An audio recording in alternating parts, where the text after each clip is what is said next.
The Delegate from Venus by Henry Slesar, originally published in Amazing Science Fiction Stories, October 1958. Narrated by Tom Trussel. "Let me put it this way," Connors said paternally. "We expect a certain amount of decorum from our Washington news correspondents, and that's all I'm asking for." Jerry Bridges, sitting in the chair opposite his employer's desk, chewed on his knuckles and said nothing.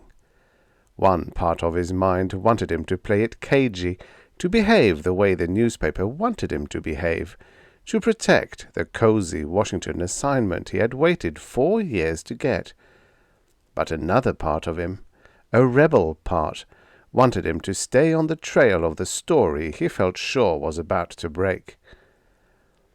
"I didn't mean to make trouble, Mr. Connors," he said casually. "It just seemed strange, all these exchanges of couriers in the past 2 days. I couldn't help thinking something was up." "Even if that's true, we'll hear about it through the usual channels," Connors frowned. "But getting a senator's secretary drunk to obtain information, well, that's not only indiscreet, Bridges, it's downright dirty." Jerry grinned. "I didn't take that kind of advantage, Mr. Connors. Not that she wasn't a toothsome little dish. Just thank your lucky stars it didn't go any further.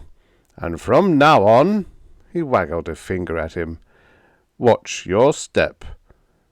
Jerry got up and ambled to the door, but he turned before leaving and said, "By the way, what do you think is going on?" "I haven't the faintest idea." "Don't kid me, Mr. Connors. Think it's war?" "That'll be all, Bridges." The reporter closed the door behind him and then strolled out of the building into the sunlight. He met Ruskin, the fat little AP correspondent, in front of the Pan-American building on Constitution Avenue. Ruskin was holding the newspaper that contained the gossip column item which had started the whole affair, and he seemed more interested in the romantic rather than political implications. As he walked beside him, he said, "So what really happened, pal? That Greta babe really let down her hair?" "Where's your decorum?" Jerry growled. Ruskin giggled. "Boy, she's quite a dame, all right. I think they ought to get the Secret Service to guard her. She really fills out a size 10, don't she?" "Ruskin," Jerry said, "you have a low mind. For a week this town has been acting like the 39 Steps, and all you can think about is dames. What's the matter with you? Where will you be when the big mushroom cloud comes?" "With Greta, I hope," Ruskin sighed. "What a way to get radioactive." They split off a few blocks later, and Jerry walked until he came to the Red Tape Bar and Grill, a favorite hangout of the local journalists. There were 3 other newsmen at the bar, and they gave him snickering greetings. He took a small table in the rear and ate his meal in sullen silence. It wasn't the newsmen's jibes that bothered him. It was the certainty that something of major importance was happening in the capital. There had been hourly conferences at the White House, flying visits by State Department officials, mysterious conferences involving members of the Science Commission. So far, the byword had been secrecy. They knew that Senator Spocker, chairman of the Congressional Science Committee, had been involved in every meeting, but Senator Spocker was unavailable. His secretary, however, was a little more obliging. Jerry looked up from his coffee and blinked when he saw who was coming through the door of the bar and grill. So did every other patron, but for different reasons. Greta Johnson had that effect upon men. Even the confining effect of a mannishly tailored suit didn't hide her outrageously feminine qualities. She walked straight to his table, and he stood up. "They told me you might be here," she said, breathing hard. "I just wanted to thank you for last night." "Look, Greta." Wham! Her hand, small and delicate, felt like a slab of lead when it slammed into his cheek. She left a bruise 5 fingers wide, and then turned and stalked out. He ran after her, the restaurant proprietor shouting about the unpaid bill. It took a rapid dog trot to reach her side. "Greta, listen," he panted. "You don't understand about last night. It wasn't the way that lousy columnist said."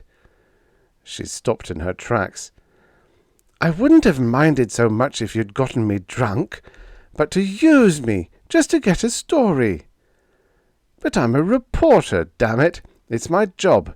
I'd do it again if I thought you knew anything." She was pouting now. "Well, how do you suppose I feel, knowing you're only interested in me because of the senator? Anyway, I'll probably lose my job, and then you won't have any use for me." "Goodbye, Greta," Jerry said sadly. "What?" "Goodbye. I suppose you won't want to see me any more." "Did I say that?" "It just won't be any use. We'll always have this thing between us." She looked at him for a moment, and then touched his bruised cheek with a tender, motherly gesture. "Your poor face," she murmured, and then sighed. "Oh, well, I guess there's no use fighting it. Maybe if I did tell you what I know, we could act human again." "Greta!" "But if you print one word of it, Jerry Bridges, I'll never speak to you again." "Honey," Jerry said, taking her arm, "you can trust me like a brother." "That's not the idea," Greta said stiffly. In a secluded booth at the rear of a restaurant unfrequented by newsmen, Greta leaned forward and said, "At first they thought it was another Sputnik." "Who did?" "The State Department, silly. They got reports from the observatories about another Sputnik being launched by the Russians. Only the Russians denied it. Then there were joint meetings, and nobody could figure out what the damn thing was." "Wait a minute," Jerry said dizzily. "You mean to tell me there's another of those metal moons up there?" "But it's not a moon. That's the big point. It's a spaceship." "A what?" "A spaceship," Greta said coolly, sipping lemonade. "They have been in contact with it now for about 3 days, and they're thinking of calling a plenary session of the UN just to figure out what to do about it. The only hitch is Russia doesn't want to wait that long and is asking for a hurry-up summit meeting to make a decision." "A decision about what?" "About the Venusians, of course." "Greta," Jerry said mildly, "I think you're still a little woozy from last night." "Don't be silly. The spaceship's from Venus. They've already established that. And the people on it, I guess they're people, want to know if they can land their delegate." "Their what?" "Their delegate. They came here for some kind of conference, I guess. They know about the UN and everything, and they want to take part. They say that with all the satellites being launched, that our affairs are their affairs too. It's kind of confusing, but that's what they say." "You mean these Venusians speak English?" "And Russian, and French, and German, and everything, I guess. They've been having radio talks with practically every country for the past 3 days. Like I say, they want to establish diplomatic relations or something. The senator thinks that if we don't agree, they might do something drastic, like blow us all up. It's kind of scary." She shivered delicately. "You're taking it mighty calm," he said ironically.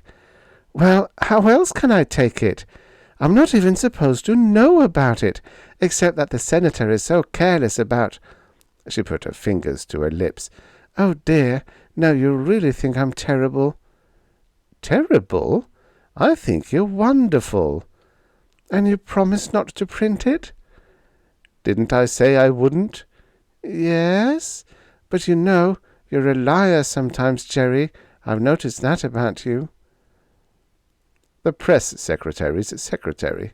A massive woman with grey hair and impervious to charm guarded the portals of his office with all the indomitable will of the U.S. Marines. But Jerry Bridges tried. "You don't understand, Lana," he said. "I don't want to see Mr. Howells. I just wanted to give him something." "My name's not Lana, and I can't deliver any messages." "But this is something he wants to see." He handed her an envelope stamped urgent. "Do it for me, Hetty, and I'll buy you the flashiest pair of diamond earrings in Washington." "Well," the woman said, thawing slightly, "I could deliver it with his next batch of mail." "When will that be?" "In an hour. He's in a terribly important meeting right now." "You've got some mail right there. Earrings and a bracelet to match." She looked at him with exasperation, and then gathered up a stack of memorandums and letters, his own envelope atop it. She came out of the press secretary's office 2 minutes later with Howells himself, and Howells said, "You there, Bridges, come in here." "Yes, sir," Jerry said, breezing by the waiting reporters with a grin of triumph. There were 6 men in the room, 3 in military uniform. Howells poked the envelope towards Jerry and snapped, "This note of yours, just what do you think it means?" "You know better than I do, Mr. Howells. I'm just doing my job. I think the public has a right to know about this spaceship that's flying around."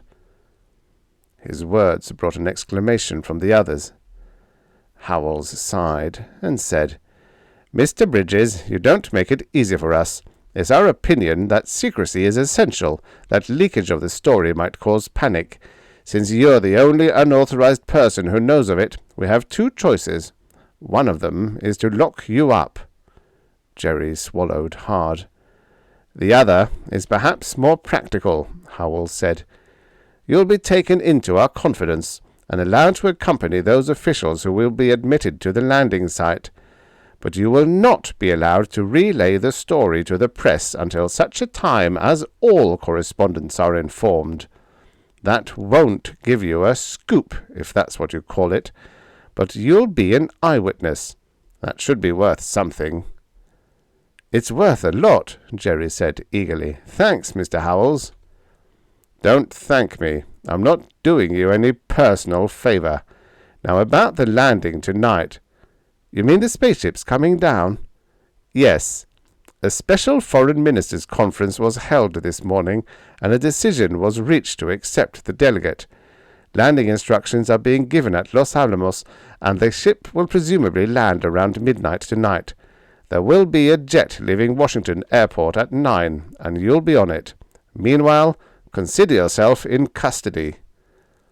The USAF jet transport wasn't the only secrecy-shrouded aircraft that took off that evening from Washington Airport. But Jerry Bridges, sitting in the rear seat flanked by 2 sphinx-like Secret Servicemen, knew that he was the only passenger with non-official status aboard. It was only a few minutes past 10 when they arrived at the air base at Los Alamos. The desert sky was cloudy and starless, and powerful searchlights probed the thick cumulus. There were sleek, purring black autos waiting to rush the air passengers to some unnamed destination. They drove for 20 minutes across a flat ribbon of desert road until Jerry sighted what appeared to be a circle of newly erected lights in the middle of nowhere. On the perimeter, official vehicles were parked in orderly rows, and 4 USAF trailer trucks were in evidence, their radar scopes turning slowly. There was activity everywhere, but it was well ordered and unhurried. They'd done a good job of keeping the excitement contained. He was allowed to leave the car and stroll unescorted. He tried to talk to some of the scurrying officials, but to no avail. Finally, he contented himself by sitting on the sand, his back against the grill of a staff car, smoking one cigarette after another. As the minutes ticked off, the activity became more frenetic around him. Then the pace slowed, and he knew the appointed moment was approaching. Stillness returned to the desert, and tension was a tangible substance in the night air. The radarscopes spun slowly. The searchlights converged in an intricate pattern. Then the clouds seemed to part. "Here she comes!" a voice shouted, and in a moment the calm was shattered. At first he saw nothing. A faint roar was started in the heavens, and became a growl that increased in volume until even the shouting voices could no longer be heard. Then the criss-crossing lights struck metal, glancing off the gleaming body of a descending object. Larger and larger the object grew, until it assumed the definable shape of a squat silver funnel, falling in a perfect straight line towards the center of the light-ringed area. When it hit, a dust cloud obscured it from sight. A loudspeaker blared out an unintelligible order, but its message was clear. No one moved from their position. Finally, a 3-man team, asbestos-clad, lead-shielded, stepped out from the ring of spectators. They carried Geiger counters on long poles before them. Jerry held his breath as they approached the object. Only when they were yards away did he appreciate its size. It wasn't large, not more than 15 feet in total circumference. One of the 3 men waved a gloved hand. "It's okay," a voice breathed behind him. "No radiation." Slowly, the ring of spectators closed tighter. They were 20 yards from the ship when the voice spoke to them. "Greetings from Venus," it said, and then repeated the phrase in 6 languages. "The ship you see is a Venusian Class 7 interplanetary rocket, built for 1 passenger. It is clear of all radiation, and it is perfectly safe to approach. There is a hatch which may be opened by an automatic lever in the side. Please open this hatch and remove the passenger." An Air Force general whom Jerry couldn't identify stepped forward. He circled the ship warily, and then said something to the others. They came closer, and he touched a small lever on the silvery surface of the funnel. A door slid open. "It's a box," someone said. "A crate. Colligan, Moore, Schaefer, lend a hand here." A trio came forward and hoisted the crate out of the ship. Then the voice spoke again. Jerry deduced that it must have been activated by the decreased load of the ship. "Please open the crate. You will find our delegate within. We trust you will treat him with the courtesy of an official emissary." They set to work on the crate, its grey plastic material giving in readily to the application of their tools. But when it was opened, they stood aside in amazement and consternation.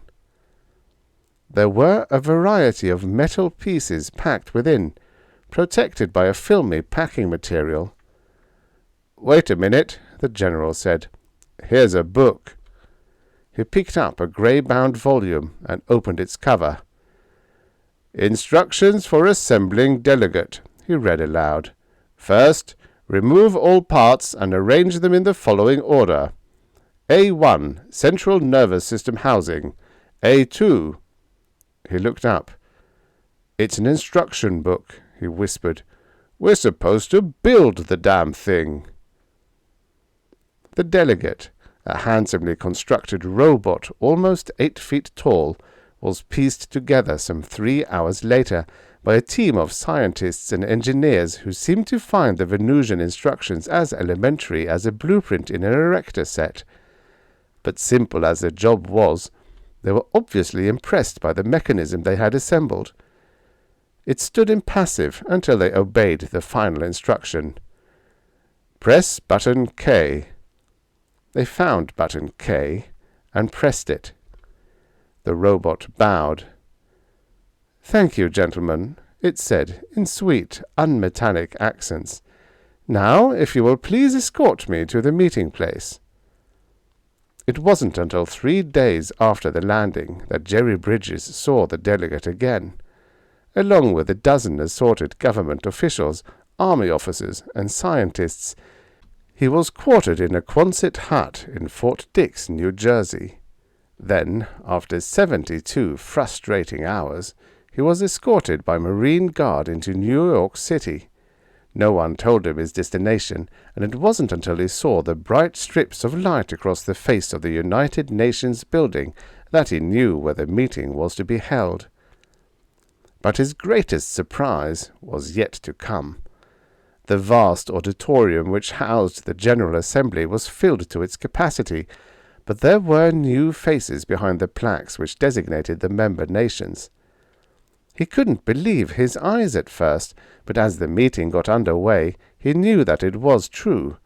The highest echelons of the world's governments were represented, even, Jerry gulped at the realization, Nikita Khrushchev himself. It was a summit meeting such as he had never dreamed possible, a summit meeting without benefit of long foreign ministers' debate. And the cause of it all, a placid, highly polished metal robot, was seated blithely at a desk which bore the designation Venus. The robot delegate stood up. "Gentlemen," it said into the microphone, and the great men at the council tables strained to hear the translator's version through their headphones. "Gentlemen, I thank you for your prompt attention. I come as a delegate from a great neighbor planet in the interests of peace and progress for all the solar system. I come in the belief that peace is the responsibility of individuals, of nations, and now of worlds, and that each is dependent upon the other. I speak to you now through the electronic instrumentation which has been created for me, and I come to offer your planet not merely a threat, a promise, or an easy solution, but a challenge." The council room stirred. "Your Earth satellites have been viewed with interest by the astronomers of our world, and we foresee the day when contact between our planets will be commonplace. As for ourselves, we have hitherto had little desire to explore beyond our realm, being far too occupied with internal matters. But our isolation cannot last in the face of your progress, so we believe that we must take part in your affairs. Here, then, is our challenge. Continue your struggle of ideas, compete with each other for the minds of men, fight your bloodless battles, if you know no other means to attain progress. But do all this without unleashing the terrible forces of power now at your command. Once unleashed, these forces may or may not destroy all that you have gained. But we, the scientists of Venus, promise you this, that on the very day your conflict deteriorates into heedless violence, we will not stand by and let the ugly contagion spread. On that day, we of Venus will act swiftly, mercilessly, and relentlessly to destroy your world completely." Again, the meeting room exploded in a babble of languages. "The vessel which brought me here came as a messenger of peace. But envision it, men of Earth, as a messenger of war. Unstoppable, inexorable, it may return, bearing a different delegate from Venus, a delegate of death, who speaks not in words, but in the explosion of atoms. Think of thousands of such delegates, fired from a vantage point far beyond the reach of your retaliation. This is the promise and the challenge that will hang in your night sky from this moment forward. Look at the planet Venus, men of Earth, and see a goddess of vengeance, poised to wreak its wrath upon those who betray the peace." The delegate sat down. 4 days later, a mysterious explosion rocked the quiet sands of Los Alamos, and the Venus spacecraft was no more. 2 hours after that, the robot delegate, its message delivered, its mission fulfilled, requested to be locked inside a bomb-proof chamber. When the door was opened, the Delegate was an exploded ruin. The news flashed with lightning speed over the world, and Jerry Bridges' eyewitness accounts of the incredible event was syndicated throughout the nation. But his sudden celebrity left him vaguely unsatisfied. He tried to explain his feeling to Greta on his first night back in Washington. They were in his apartment, and it was the first time Greta had consented to pay him the visit. "Well, what's bothering you?" Greta pouted. "You've had the biggest story of the year under your byline. I should think you'd be tickled pink." "It's not that," Jerry said moodily. "But ever since I heard the Delegate speak, something's been nagging me." "But don't you think he's done good? Don't you think they'll be impressed by what he said?" "I'm not worried about that. I think that damn robot did more for peace than anything that ever come along in his cockeyed world. But still—" Greta snuggled up to him on the sofa. "You worry too much. Don't you ever think of anything else? You should learn to relax. It can be fun." She started to prove it to him, and Jerry responded in the way a normal, healthy male usually does. But in the middle of an embrace he cried out, "Wait a minute!" "What's the matter?" "I just thought of something. Now where the hell did I put my old notebooks?" He got up from the sofa and went scurrying to a closet. From a debris of cardboard boxes he found a worn old leather briefcase, and cackled with delight when he found the yellowed notebooks inside. "What are they?" Greta said. "My old school notebooks, Greta. You'll have to excuse me, but there's something I've got to do right away." "That's all right with me," Greta said haughtily. "I know when I'm not wanted." She took her hat and coat from the hall closet, gave him one last chance to change his mind, and then left. 5 minutes later, Jerry Bridges was calling the airlines. It had been 11 years since Jerry had walked across the campus of Clifton University, heading for the ivy-choked main building. It was remarkable how little had changed, but the students seemed incredibly young. He was winded by the time he asked the pretty girl at the desk where Professor Martin Coltz could be located. "Professor Coltz?" She stuck a pencil to her mouth. "Well, I guess he'd be in the Holland laboratory about now." "Holland laboratory? What's that?" "Oh, I guess that was after your time, wasn't it?" Jerry felt decrepit, but managed to say, "It must be something new since I was here. Where is this place?" He followed her directions and located a fresh-painted building 300 yards from the men's dorm. He met a student at the door who told him that Professor Coltz would be found in the physics department. The room was empty when Jerry entered, except for the single stooped figure vigorously erasing a blackboard. He turned when the door opened. If the students looked younger, Professor Coltz was far older than Jerry remembered.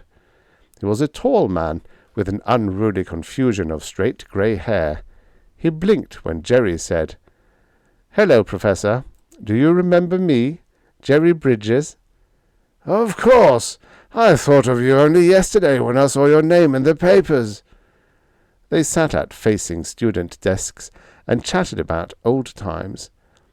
But Jerry was impatient to get to the point of his visit, and he blurted out, "Professor Coltz, something's been bothering me. It bothered me from the moment I heard the Delegate speak. I didn't know what it was until last night when I dug out my old college notebooks.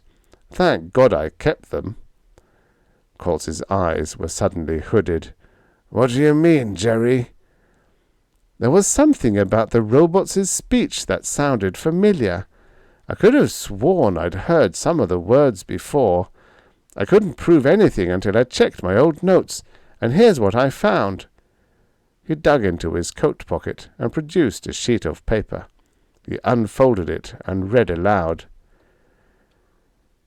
"It's my belief that peace is the responsibility of individuals, of nations, and some day even of worlds." Sound familiar, Professor? Colts shifted uncomfortably. I don't recall every silly thing I said, Jerry. But it's an interesting coincidence, isn't it, Professor? These very words were spoken by the delegate from Venus. A coincidence? Is it? But I also remember your interest in robotics. I'll never forget that mechanical homing pigeon you constructed, and you've probably learned much more these past 11 years. What are you driving at, Jerry? Just this, Professor. I had a little daydream recently, and I want you to hear it.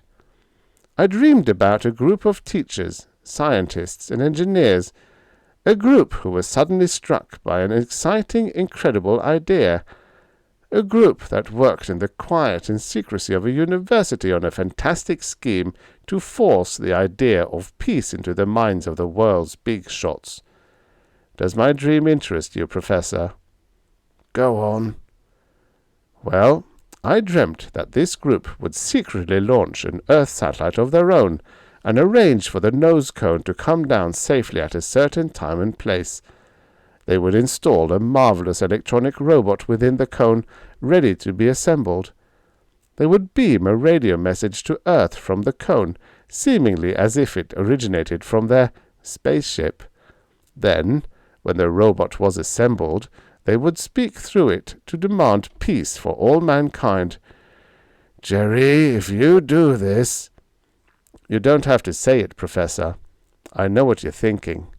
I'm a reporter, and my business is to tell the world everything I know.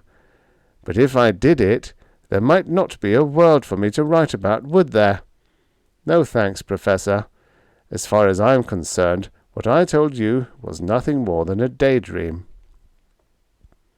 Jerry braked the convertible to a halt and put his arm around Greta's shoulder.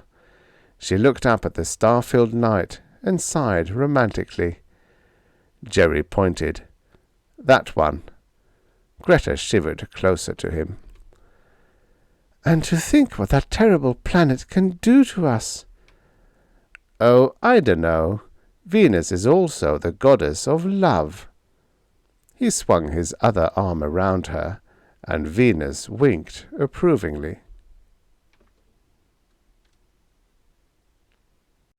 The end. Subscribe for your daily stories of futures past. You know, many of these stories were written in a time where 50 years ago was in the future.